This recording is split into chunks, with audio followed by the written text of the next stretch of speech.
Oh, they're going to love this one. Yes, bitch, yeah.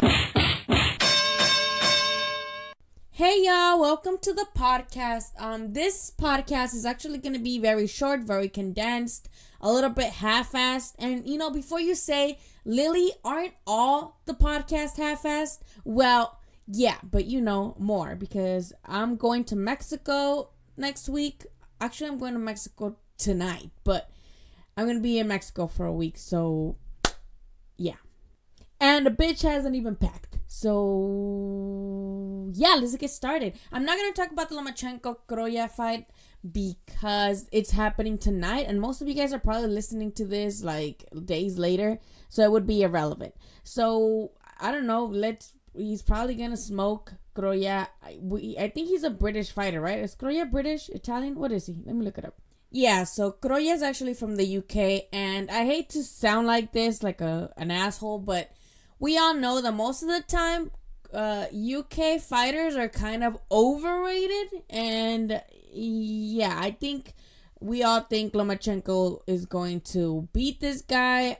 No one really cares about this fight. I know it's a mandatory, and I think I said it in like the first couple podcasts that there should be fighting mandatories because mandatories earn their spot to fight. Whether we agree with it or not, whether we think it's going to be a legit fight or not, or competitive, these guys earn their spot. So other than that, I think Loma probably beats him.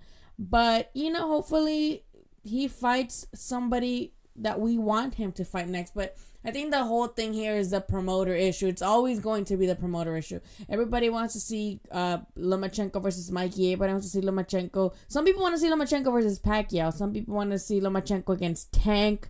Obviously, I think the one that interests me the most is Lomachenko versus Tank, because I don't know, a lot of people think that Tank is going to beat Lomachenko because he's bigger. He has a bigger punch. He's just bigger too. He doesn't really make weight ever. So I know Lomachenko's like, oh, maybe I'll go back down to 130 to take on Tank. But why doesn't Tank go up to 135? Because he never makes weight, or he rarely makes weight anyway. So why not? Now, I do think that Lomachenko would beat Tank, but only because he's so freaking disciplined already. I think Tank has some habits that allow him to defeat the type of opposition that he's faced so far. Obviously, Pedraza is a really good example of a nice opponent that he knocked out. And a lot of people are like, oh, well, you look at the difference between Lomachenko against Pedraza and then look at what Tank did to Pedraza. But also size matters. And that's why I feel like Lomachenko should go back down to 130. Whether, I guess, he's still going to be smaller than Tank.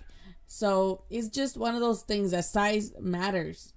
And power matters. Lomachenko doesn't have the type of power to do to Pedraza what Tank did, and that's just common sense. I don't know why people bring that shit up. Like, you guys know that the Tank is just stronger and bigger. I don't get why that's such a surprise, or that's even a valid argument, because they're two different people. Okay. As for the Mikey Garcia fight, I think I talked about it back when Mikey fought Errol Spence, or lost to Errol Spence. That fight, I don't think is ever going to happen. Ever. Because Mikey and Top Rank, or Mikey and Bob Arum, do not see eye to eye. They're both petty as fuck, and I don't think they would make it happen because they just are too petty to sit down and maybe have a negotiation. And we know that, it's just with Top Rank, it's kind of hard to work with. And just in boxing in general, it's hard to work with other promoters, but I think that fight would be great. I think a lot of people after Errol Spence beat Mikey the way he did, a lot of people are like, well, if Errol Spence was able to outbox Mikey, then, Lomachenko's just going to have a breeze of a time with him. But I disagree. I think a lot of the reasons why, I'm not taking anything away from Errol Spence. I already went through this with my last podcast. I'm giving Errol Spence all the props for beating Mikey in a boxing, style instead of just knocking him out. But he did have all these advantages over Mikey, the size being the biggest thing, the reach, So I think Mikey does have a bigger size than Lomachenko and higher reach. So he might have those same advantages, But I think that's also a 50-50 fight. Errol Spence. So basically, Mikey Garcia versus, Lomachenko would be a 50-50 fight in my opinion. So I'm going to insert a quick clip of Lomachenko talking. He was basically annoyed that we were asking him about, the tanks, the Mikeys. And this is what he responded. You can catch the whole video in my YouTube channel at Chicana Boxing on YouTube. Yeah, of course I want to fight with the best. But now Krolla is the best choice. And the best, he's free now. No problem. I'm ready for everyone. But I need a belt, If you have a belt, you can come in the ring. I fight with you. So it's... And speaking of Mikey Garcia, on May 18th, he's actually going to be doing like an exhibition bout with Morales. So Eric Morales versus Mikey Garcia, May 18th, Legends Collide. And it's going to be at RC Sports Center, which I believe is in Riverside. Which, it must be because that's where they're from. That's freaking amazing. I wish I could go. I really want to go see it, but that's the day of my graduation. So maybe I'll just ditch my graduation and go check this shit out because that's freaking awesome. And I know it's an exhibition match and they're probably going to not be going hard at each other. It's probably going to be more like a, light sparring, but I still want to see that shit. That's pretty freaking awesome. Actually, it's in Rancho Cucamonga. My bad, guys. Rancho Cucamonga. Mikey versus El Terrible. And this is actually for a good cause. It's to raise funds for Isaac Colunga and his family. Because, I don't know if you guys remember, he was actually, I think, in his camp. I'm not sure if he was. Correct me if I'm wrong, but this guy got shot. And obviously that's pretty fucked up. He was just coming up in his career, so I think this is great. It's a great way to put funds together, and good shit to Morales and Mikey for putting this together to help raise funds for the family. So definitely May 18, Rancho Cucamonga. Let me find out where. RC Sports Center in Rancho Cucamonga. So tickets, you guys can get tickets at www.teamgarciapromotions.com. So definitely check that shit out. Now, let's just talk real quick about Clarissa Shields versus Lady Hammer. I know I've been talking about this in previous podcasts. I'm hella hyped for this fight. I'm probably not even going to watch it because I know it's on Showtime, but I'm going to be in Mexico. I'm going to be actually in my rancho in Patroneño. They barely have Wi-Fi there. I don't have Wi-Fi in my house. My grandma don't have Wi-Fi in her house. This town is literally of 600 people, around 600 people. So, back in like 2012 when I went the last time, 2010, I mean, they had dial-up barely. In 2010, they had barely had dial-up. So I know they do have Wi-Fi now, but only like a couple people in town. Like they're, better off people. We're fucking poor, so we don't have any over there. But I don't know. I'm going to hopefully keep up with it through my phone. I do get T-Mobile service out there, so let's hope that, I can stream it. But again, I have Showtime, but I don't think it's going to work outside the country because DAZN, there's no DAZN in Mexico. Damn, I need to make a whole podcast about how there's no fucking DAZN in Mexico. How do this, I know, because there's boxing over there and it's free all the time. Mexico does not have pay-per-view. Mexico is always free. But I don't know if, it will, what channels and shit. I don't know. I don't know if we even have a TV over there. Anyway, enough about that. I know a lot of people are rooting against Clarissa Shields.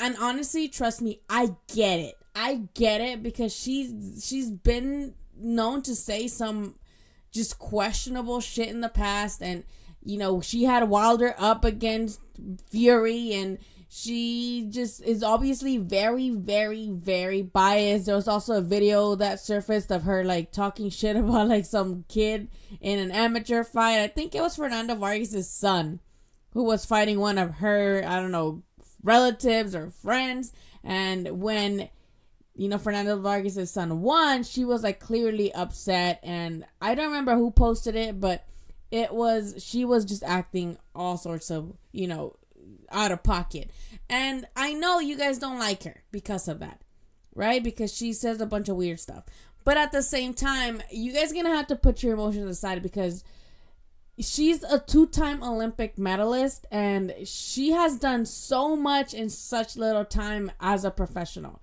She doesn't have as much power, and we saw Hannah Gabriel's, knock her down with that uppercut. But she's just a smart fighter, and as much as you don't like her, as much as you think she's cocky or she needs to be, you know, in you guys' words, humbled, it's probably not going to happen. Trust me, I like Christina Hammer. I'm not taking anything away from her. I think she's great. She's been a champion for this long for a reason. But she's just doesn't have the same... I don't know. When you are an Olympian or you're obviously a former Olympian, there's levels to this. You know, there is technically levels to this. However, Lady Hammer does have the reach advantage. She's slightly taller. She has a really nice jab. Like, I love Christina's jab. She also has better footwork than Shields and more power. And I know me listing all these things only seems like Hammer has the advantages, all the advantages, that she has the upper hand. But I just feel like the level of opposition that Hammers has taken on is not the same as someone who's been in the Olympics, who's literally faced the best of each country, you know? So yes, she is taller, longer reach, and, you know, bigger, more power. But I think Clarissa has faced all these type of things against her in the Olympics already. So, you know, I am very excited for this fight. My heart is with Lady Hammer. But I think my head is with Clarissa. I think Clarissa is gonna definitely win, and I just hope it's not a boring fight, because I know that Hammer is very more footwork, more tactical. I think the key for her is gonna be to counter, because we know Clarissa gets really wild sometimes, especially if you catch her. If you catch her with a shot, she'll get pissed and she'll try to make you pay for it. And as we've seen with most opponents, she has made them pay for it. But I think if Christina can keep her cool and just counter and get out, use her footwork, use her jab to keep the distance, I think she could definitely win. I just hope it's not boring. I don't think it'll be boring, because again, fucking Clarissa's just hella catty. She's hella aggressive. She wants to, you know, swing at you and swing wildly, because we saw this against Hannah Gabriel. That was actually a really good fight. So I don't know. I hope at least there's a knockdown. I don't know. I think this fight should definitely bring a lot of attention to women's boxing. Also, there is no shame in losing to one another. I'm going to say this shit right now. If Clarissa loses to Hammer, that doesn't mean anything for her accomplishment and all the history she's made so far. You know, Hammer has more experience, more professional experience. So you're just losing to somebody who has more experience than you in a professional ring, you know? Now, if Hammer loses to Shields, that's another thing not to be ashamed of. You're losing to a fucking 2-time gold medalist consecutively. So again, that's nothing to, you know, talk shit about. I just wish both these women the best. I wish Clarissa Shields wasn't so fucking petty sometimes, because she keeps bringing up Christina Hammer's bikinis or lingerie or, you know, sports bras. Like, why do you have to pose that? And a lot of girls too, like dumbass bitches on Twitter, are like, oh well, yeah, Clarissa doesn't need to get naked to all her, you know, her fists do all the talking. She doesn't need to degrade herself. I'm like, yo, she's getting paid for this shit. Like, fucking Hammer is getting paid. It's a business. She's getting paid to model these clothes, just like athletes get paid to, like, sponsor, you know, basically get sponsored or get paid to promote stuff. That's what Hammer is doing. And I don't know, you guys, if you follow me on anything other than Twitter, you know that I'm a hardcore fucking feminist. So it bothers me when women speak on other women's choices about their body, or all of a sudden they're like supposed to be degraded because they come out in a fucking bikini. And no offense, but Clarissa, didn't she do like a naked ESPN stuff? What's the difference? What's the difference? Just because, oh, she's showing her athleticism, she's not like being quote unquote sexual. Like, bodies are not supposed to be sexualized anyway. So that's my rant on that. She shouldn't say that. And I know people are like, oh, why are people talking about bikinis and the best women's fight of, you know, the most recent years? Because she brought it up. Like, I know it's ridiculous, and I agree. We shouldn't be talking about bikinis and who looks better in a bikini and why, you know, it's dumb to pose in a bikini when you should be focusing on boxing. No, but fucking shit. Shields brought it up, so it's like, okay, well, if she brings it up, people are obviously gonna talk about it. I wish that fight was more stacked, though. That card, I mean, because they're doing a disservice to this card and to the I guess to the point of trying to bring attention to women's boxing. They should have made a very stacked card for not just women, men too, but in the undercards. You know what I mean? I know they're trying to bring light to women's boxing, but they should have definitely added a more stacked undercard with men too, just to give it more attention. Because right now, from what I know, the tickets are not selling very well. But I do hope people watch this shit. You guys should definitely tune in. And y'all, I do have an interview with Clarissa Shields in my YouTube channel, and I also have a media roundup with Lady Hammer up in my YouTube channel. So go check those out and see what they have to say about each other. The Clarissa Shields is 101. Obviously, Hammer is a round table. So go ahead and check those out. Again, YouTube Chicken Boxing. In a recent interview now, Canelo came out saying that he will gladly give Triple G a third fight, but he should get a belt first. And the internet, the boxing community just went ballistic because they're like, well, you know, he's a hypocrite because didn't he just say earlier last year that he didn't give a fuck about the belts? And he's always said that, like in his post-fight interviews, like, oh, esto no es sobre los cinturones, es por honor or gloria. I don't know what the hell he says, but something like that, right? And then the whole controversy with the WBC Huichol belt, which that was totally different. You know, the WBC loves making just random belt for shit. But point is, people are like, oh, now he's about the belts. Now he wants belts. And I get it. You know, it's contradicting, definitely, that he's saying, like, get a belt and then we'll fight because he had all the belts before, you know? Anyway, I think people are overreacting, though. They really are, because let's not forget, especially the people that like, really, really defend Triple G. And I just feel weird because I love Triple G, but I'm always like arguing with other Triple G fans just because they're so biased and so far up his ass that they can like basically give him, I don't know, rectum. But let's like put our emotions aside. Like, please put your bias aside and realize that Triple G has been very hypocritical in the past as well, throughout his whole association with Canelo, actually, because he's judged Canelo for fighting Amir Khan, and then he went to fight Kell Brook.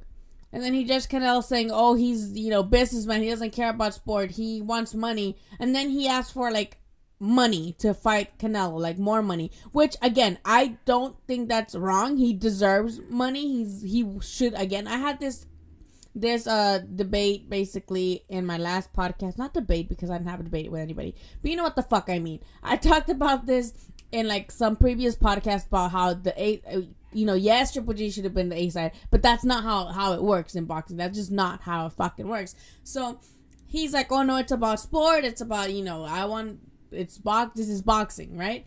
But he still his main thing for fighting Canelo a second time is I needed more pay, you know. So in a way, he is a businessman. And then lastly, he would always say, oh, I want the belts, guys, come on, guys, give me my belts, right? Guys, give me my belts. Max, are you serious? Give me my belts, right?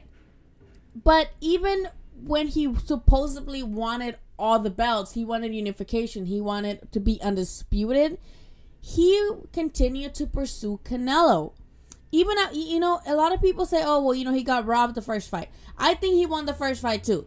But if you're going to complain that much about somebody supposedly you think that is a drug cheat, someone who you think that, you know, is going to buy the judges or you're going to have all these things against you, and you're not getting paid what you want to get paid, why pursue it? You already saw the scorecards, right? You could have lost your belts. So why even, if you're all about the belts, why even risk it? Why even be like, yeah, I'll fight him a second time? Why? And not change anything. Like, why take the second fight and literally not change anything? See, if you had a different plan the second time around and be like, okay, well, I'm going to change this so that he doesn't take my belts, so not to leave it to the judges or whatever. But he threw less body punches, which was the thing that he needed to improve on from the first fight. So he's been so openly criticizing Canelo, and then he still takes the second fight. Why? Because he cares about the money. Because it's not all about the belts. It's not. And I don't blame him. He needs to, you know, he's not getting any younger. He needs all the money he can get right now and at this point in his career. But it's hypocritical too. It's not all the belts, because if it was all the belts, he would have pursued BJ Saunders. Or, you know, Boo Boo Andre after, you know, I don't know. but he wouldn't have let go of the IBF to go fight Vanes instead of fighting Derevyanchenko, who was his mandatory at the time for the IBF. You know, he would have just taken that fight instead of waiting for Canelo. But he waited on him. Why? Because it's not all about the belts, y'all. I'm not defending Canelo. I'm just saying it goes both ways. Okay? And that was my rant on that. And here I'm going to insert a clip. I don't know if I already did this, but I'm going to insert a clip of, I asked Canelo basically the same thing. I asked him, you were very basically open about how you used to not give a fuck about the belts. What changed? And that's basically what I asked him. Bueno, es un objetivo que tenemos en el equipo. Eddie quiere que sea campeón unificado, ¿no? Y ser el primer mexicano en lograrlo y pocos en el mundo. Y pues somos un equipo, ¿no? Por eso tres cabezas piensan mejor que una. Así que si eso es lo que queremos es, siempre yo he dicho que lo que quiero es hacer historia, y si eso es hacer historia, pues lo voy a hacer. So basically, para los que no hablan español, that basically means that he really didn't care about the belts, but that Eddie wanted him to be unified, that Eddie wanted him to be like mostly undisputed. So that's a team effort. And he said more heads think better than one head. So it's not really about him anymore. And then what he said was that he wants to make history in boxing, in Mexican boxing. So if becoming undisputed and unified means that he gets to make history, then that's what he's going to do.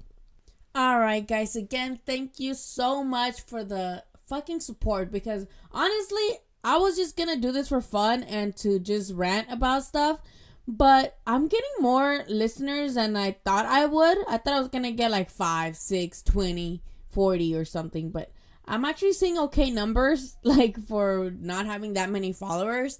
So I do appreciate that, and I really appreciate feedback too. So if you have any feedback, please give it to me. Right now, I'm gonna be in Mexico for a week, so I'm not gonna be doing a podcast on next week because I don't have Wi-Fi over there. Also, I'm not gonna have obviously anything written up on the website until the Superfly. What the hell is wrong with me? Until the Rang Visay and Estrada fight. Well, technically you can say it's Superfly, but yeah, I'm gonna have a pre-post write up for that, and I'm gonna be doing more YouTube videos too when I come back from Mexico. And then again, I'm gonna graduate May 18th, guys. May 18th, I'm gonna have my bachelor's in journalism, and I'm just gonna sink my whole energy into this. So I do want some feedback. I do really, really need your feedback, because I'm trying to move forward with this as soon as I finish school. So again, thank you guys, and I'll see you next time. Instagram, Chicana.boxing, Twitter, LA10Lily, and ChicanaBoxing.com, Chicana Boxing on YouTube. Thank you guys so fucking much. Bye.